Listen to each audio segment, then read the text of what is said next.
भारत को विकसित राष्ट्र बनाने में शहरों की भूमिका बेहद महत्वपूर्ण रहने वाली है और उसमें भी ऐसे शहर जिसके भविष्य की ज़रूरतों को देखते हुए पूरी योजना के साथ बनाया गया हो। प्रधानमंत्री मोदी का यह भी कहना है कि 2047 तक भारत को विकसित राष्ट्र बनाने के लिए अमृतकाल यानी कि अगला 25 साल बेहद महत्वपूर्ण है और हमारे शहरों की इससे बड़ी भूमिका रहने वाली है। प्रधानमंत्री Modi urban planning development and sanitation विषय पर बजट बाद वेबिनार में बुधवार को शामिल हुए। इसमें उन्होंने इस मुद्दे को बखूबी तरीके से समझाया कि 2047 तक विकसित राष्ट्र बनाने के लक्ष्य को हासिल करने के लिए सुनियोजित तरीके से बनाए गए शहर कितने ज़्यादा फायदेमंद साबित होंगे। उन्होंने कहा कि अमृतकाल में अर्बन प्लानिंग से ही हमारे शहरों का भाग्य निर्धारित होगा और वेल प्लान्ड शहर ही भारत के भाग्य को निर्धारित करेंगे। प्रधानमंत्री ने विकसित राष्ट्र के लिए सुनियोजित शहरों के विकास पर सबसे ज़्यादा बल दिया। दिल्ली के उपराज्यपाल विनय कुमार सक्सेना ने मनीष सिसोदिया का इस्तीफा अस्वीकार कर दिया है। उनके कारण सत्येंद्र जैन का भी इस्तीफा स्वीकृत नहीं हो सका। उपराज्यपाल ने इस्तीफों को अस्वीकार करने के साथ ही दोनों से विभागों की जिम्मेदारी ले ली है। उपराज्यपाल के दफ्तर से इस्तीफा अस्वीकार करने की वजहें भी बताई गई हैं। उपराज्यपाल के दफ्तर से जो वजह बताई गई उनमें से सिसोदिया के इस्तीफे पर तारीख न लिखा होना कहा जा रहा है। बताया जा रहा है कि मनीष सिसोदिया का इस्तीफा बिना डेट का है और सत्येंद्र जैन का इस्तीफा 27 फरवरी को लिखा गया है। दोनों ही इस्तीफे एलजी को 28 फरवरी को भेजे गए। कहा जा रहा है कि सिसोदिया ने ये इस्तीफे जेल से तो टाइप करके नहीं भेजा होगा, तो क्या उन्होंने ये सीबीआई की पूछताछ पर जाने से पहले ही लिख दिया था? क्या जैन का प्लेन और हस्तलिखित इस्तीफा उसके बाद लिखा गया है? अगर सिसोदिया ने पहले इस्तीफा दे दिया था और जैन ने 27 को दिया तो इस्तीफे की घोषणा इतनी देर से क्यों की गई? दिल्ली के आबकारी नीति घोटाले मामले में मनीष सिसोदिया की गिरफ्तारी के बीच कांग्रेस ने भ्रष्टाचार के मुद्दे पर भाजपा सरकार को और प्रधानमंत्री नरेंद्र मोदी को सीधे निशाने पर लिया है और इसके खिलाफ मोर्चा भी खोल दिया है। कांग्रेस के वरिष्ठ नेता शशि थरूर ने मंगलवार को भाजपा के कई नेताओं की सूची जारी कर दी। प्रधानमंत्री ने नारा दिया था, न खाऊंगा न खाने दूंगा, पर तंज कसते हुए कहा उन्होंने कि पीएम मोदी शायद केवल बीफ के बारे में बात कर रहे थे। कांग्रेस नेता थरूर ने पीएम की भ्रष्टाचार के खिलाफ लड़ाई पर सवाल खड़ा करते हुए कहा कि भाजपा की जिन नेताओं की सूची साझा की गई है उनमें से वो नेता शामिल हैं जो भ्रष्टाचार के आरोपों का सामना कर रहे हैं और आज भाजपा में शामिल होने के बाद उनके खिलाफ कथित तौर पर जांच बंद कर दी गई थी। कांग्रेस नेता शशि थरूर ने ट्विटर पर अपनी पोस्ट में 8 भाजपा नेताओं की सूची जारी की है। इन नेताओं में असम के मुख्यमंत्री हिमंता बिस्वा शर्मा, कर्नाटक के पूर्व मुख्यमंत्री बीएस येदियुरप्पा, शुवेंदु अधिकारी, भावना गवली, यशवंत जाधव, यामिनी जाधव, प्रताप सरनाइक और नारायण राणे शामिल हैं। ये वो नेता हैं जो भ्रष्टाचार के आरोपों का सामना कर रहे थे। हालांकि ये नेता अब या तो भाजपा में हैं या उसके सहयोगियों में शामिल हो गए हैं। साथ ही थरूर ने यह भी दावा किया है कि भाजपा के समर्थन में पाला बदलने के बाद नेताओं के खिलाफ भ्रष्टाचार की जांचें रोक दी गई थी।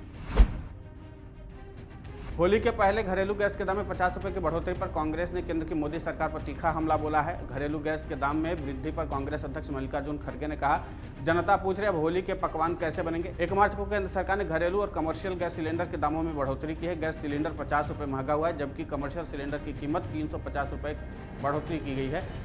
बढ़े दामों पर कांग्रेस ने तंज कसते हुए कहा कि इसे मोदी सरकार का होली का गिफ्ट बताया। कांग्रेस के आधिकारिक ट्विटर हैंडल में लिखा गया कि मोदी सरकार ने होली का गिफ्ट एलपीजी सिलेंडर पर 50 रुपये ज़्यादा वसूले जाएंगे, कमर्शियल सिलेंडर पर 350 रुपये ज़्यादा वसूले जाएंगे। कांग्रेस अध्यक्ष मल्लिकार्जुन खड़गे ने शाराना अंदाज में निशाना साधा। खड़गे ने ट्विटर पर लिखा, घरेलू गैस सिलेंडर के दाम 50 रुपये बढ़ाए, कमर्शियल गैस सिलेंडर 350 रुपये हुआ महंगा। जनता पूछे अब कैसे बनेंगे होली के पकवान, कब तक जारी रहेंगे लूट के ये फरमान। मोदी सरकार के लागू कमरतोड़ महंगाई के तले पिसता हर इंसान। मध्य प्रदेश के वित्त मंत्री जगदीश देवड़ा ने मंगलवार को विधानसभा के बजट सत्र के दूसरे दिन आर्थिक सर्वेक्षण पेश किया। इसमें मध्य प्रदेश की उजली तस्वीर पेश की गई है। यह दावा किया गया है कि पिछले वर्ष आर्थिक समृद्धि में मध्य प्रदेश देश के अग्रणी राज्यों में शामिल रहा और इसने जीएसडीपी में 16.43% की वृद्धि दर हासिल की है। वहीं 10 वर्षों में यह बढ़ोतरी 319% हुई है। राज्य सांख्यिकी आयोग भी देश में सबसे मध्य प्रदेश में ही गठित हुआ है। आर्थिक सर्वेक्षण के अनुसार स्थिर कीमतों पर मध्य प्रदेश में 2022-23 के अग्रिम अनुमान के अनुसार प्रति व्यक्ति आय 5.6% बढ़कर के 65,023 रुपये हो गई है। हालांकि राष्ट्रीय आय 96,522 रुपये प्रति वर्ष है। व्यक्ति इससे अभी भी 32% या 31,499 रुपये कम है।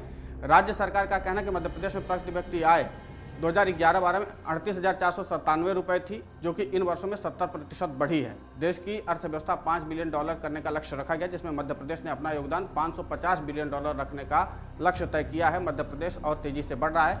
मध्य प्रदेश का जीएसडीपी स्थिर कीमतों पर 7.06% रफ्तार से बढ़ा है। सुप्रीम कोर्ट ने मंगलवार को महाराष्ट्र राजनीतिक संकट से जुड़े मुद्दे को लेकर के ठाकरे गुट और शिंदे गुट की तरफ से दायर याचिका पर सुनवाई की। इस दौरान महाराष्ट्र के मुख्यमंत्री एकनाथ शिंदे के धड़े ने शिवसेना पार्टी पर अपना अधिकार जताते हुए कहा कि एक विधायक दल राजनीतिक दल से संगठित रूप से जुड़ा हुआ होता है। शिंदे धड़े की ओर से वरिष्ठ अधिवक्ता एनके कौल ने 5 जजों की संविधान पीठ को बताया विपक्षी नेताओं का अब मंत्रालय में विश्वास नहीं रह गया है। इस पर जस्टिस नरसिम्हा ने शिंदे खेमे में यह दिखाने के लिए कहा कि उनके पास राजनीतिक बहुमत है या नहीं, विधायी बहुमत। इस दौरान कोर्ट ने तमाम मुद्दों और फैसलों पर कानूनी पहलुओं पर शिंदे खेमे से कई सवाल भी पूछे और ये जानने की कोशिश की कि दल बदल फ्लोर टेस्ट को कैसे अलग किया जाए। इस दौरान सीजेआई चंद्रचूड़ ने यह भी टिप्पणी की कि अगर फ्लोर टेस्ट का कारण 10वीं अनुसूची के उल्लंघन पर आधारित है तो उस स्तर पर फ्लोर टेस्ट आयोजित करना 10वीं अनुसूची के पूरे आधार और उद्देश्य को विफल कर देगा। कोर्ट ने यह भी जानना चाहा कि क्या शिंदे गुट एक दल बदल वैध बना रहे हैं जो 10वीं अनुसूची के तहत स्वीकार्य नहीं है। उत्तर प्रदेश के मुख्यमंत्री योगी आदित्यनाथ ने साल 2023-24 के लिए पेश किए गए बजट के आकार पर कहा कि ये बजट पिछले 6 साल में प्रदेश की अर्थव्यवस्था से हुए विकास को दर्शाता है। उन्होंने कहा कि 2017 से पहले बजट का आकार 3,40,000 करोड़ रुपए था, जबकि इस बार हमने 6,90,000 करोड़ रुपए का बजट पेश किया है। उन्होंने सपा पर निशाना साधते हुए कहा कि आपने यूपी को बीमारू प्रदेश बना दिया था, हम अगले 5 साल में इसे देश की सबसे बड़ी अर्थव्यवस्था बनाएंगे। आपने प्रदेश में माफियाओं को खड़ा किया था और प्रदेश को विकास के पैमाने पर पीछे जाने को मजबूर कर दिया था। मुख्यमंत्री योगी आदित्यनाथ ने कहा कि हमने लघु और कुटीर उद्योगों को बढ़ावा देने के लिए 1 डिस्ट्रिक्ट 1 प्रोडक्ट दिया है, आपने 1 डिस्ट्रिक्ट 1 माफिया दिया था। उन्होंने सपा पर प्रदेश के कलाकारों व लघु उद्यमियों का अपमान करने का भी आरोप लगाया। उन्होंने विधानसभा में नेता प्रतिपक्ष अखिलेश यादव की नामौजूदगी पर निशाना साधते हुए कहा कि हर समस्या के सामने 2 रास्ते होते हैं, एक निदान के लिए भाग लो या फिर समस्या ही देखकर भाग लो। सुप्रीम कोर्ट से फटकार के बाद रक्षा मंत्रालय ने रक्षा लेखा महानियंत्रक को एक ही किस्त में 1 रैंक 1 पेंशन का बकाया जारी करने का निर्देश दिया है। ओआरओपी के तहत भुगतान में देरी पर सुप्रीम कोर्ट ने सोमवार को कड़ी फटकार लगाई थी। सीजेआई डीवाई चंद्रचूड़ की अध्यक्षता वाली सुप्रीम कोर्ट की पीठ ने मंत्रालय के सचिव से जारी किए गए पत्र में ऐतराज जताया और अपना रुख साफ करते हुए एक व्यक्तिगत हलफनामा दाखिल करने का निर्देश दिया। रक्षा लेखा महानियंत्रक के ऑफिस के एक अधिकारी के हवाले से मिली जानकारी के मुताबिक इसमें कहा गया, हमें रक्षा मंत्रालय से आवश्यक निर्देश प्राप्त हुए हैं और बकाया राशि का भुगतान करने के लिए काम जोरों पर है। सर्वोच्च न्यायालय ने 15 मार्च तक की समय सीमा तय की है, इसमें पूरा नहीं करने पर कोई सवाल नहीं है। 9 जनवरी को सुप्रीम कोर्ट ने सरकार को लगभग 25 लाख पूर्व सैनिकों को पेंशन का बकाया 15 मार्च से देने तक का निर्देश दिया था। हालांकि 20 जनवरी को मंत्रालय को एक पत्र जारी किया गया था जिसमें कहा गया था कि बकाया 4 छमाही किस्तों में जारी किया जाएगा। रंगों के उत्सव होली पर योगी सरकार ने प्रदेशवासियों को बड़ा तोहफा दिया। इस बार होली के अवसर पर प्रदेश के उपभोक्ताओं को विद्युत कटौती का सामना नहीं करना पड़ेगा। प्रदेश सरकार ने 7 से 9 मार्च तक कटौती मुक्त निर्बाध विद्युत आपूर्ति की घोषणा की है।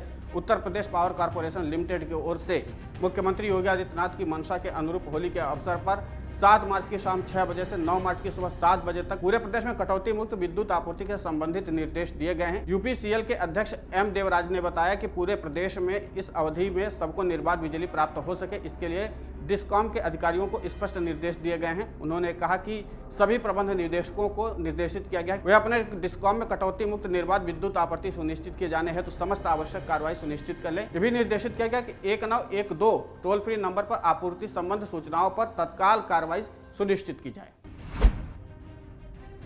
बजट भाषण के दौरान कांग्रेस विधायक विधानसभा से बाहर निकल गए थे। सीएम शिवराज सिंह चौहान ने शाराना अंदाज में विपक्ष को जवाब दिया है। बजट के बाद जब बाहर आए सीएम शिवराज सिंह चौहान ने कहा कि बस बातें हैं, बातों का क्या, कांग्रेस में आज इतना ही दम नहीं था कि वो इतने अच्छे बजट को ढंग से सुन पाती। उन्होंने कहा कि कांग्रेस हाउस में भी चिल्लाती है, वहाँ भी किसी को सुनने नहीं देती है, जनता को भी नहीं सुनने देती। मैंने आग्रह किया कि कम से कम बजट भाषण को सुनने दें, इसे जनता सुनना चाहती है। शिवराज सिंह चौहान ने कहा कि लोकतंत्र की परंपरा है, बजट पर चर्चा होती है, उस समय आपको जो कहना है वो कहें, लेकिन कांग्रेस में कोई अनुशासन नहीं है। साथ ही उन्होंने लोकतांत्रिक मूल्यों में भी विश्वास नहीं है कांग्रेस को। कांग्रेस सिर्फ झूठ बोलती है और झूठ परोसती है, कांग्रेस झूठ की दुकान हो गई है। वहीं बजट के बाद शिवराज सिंह चौहान ने कहा कि मैं एक और बधाई देना चाहता हूं, इसलिए कि मुख्यमंत्री कौशल अप्रेंटिसशिप योजना में आप में अभूतपूर्व 100 करोड़ रुपए इसमें प्रावधान किया गया है। 1 लाख युवाओं को इसका लाभ मिलेगा।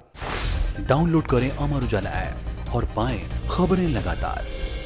अगर आप ये वीडियो YouTube पर देख रहे हैं तो हमारे चैनल को सब्सक्राइब करें और बेल आइकन को दबाना ना भूलें। अगर आप Facebook पर ये वीडियो देख रहे हैं तो हमारे पेज को लाइक करें।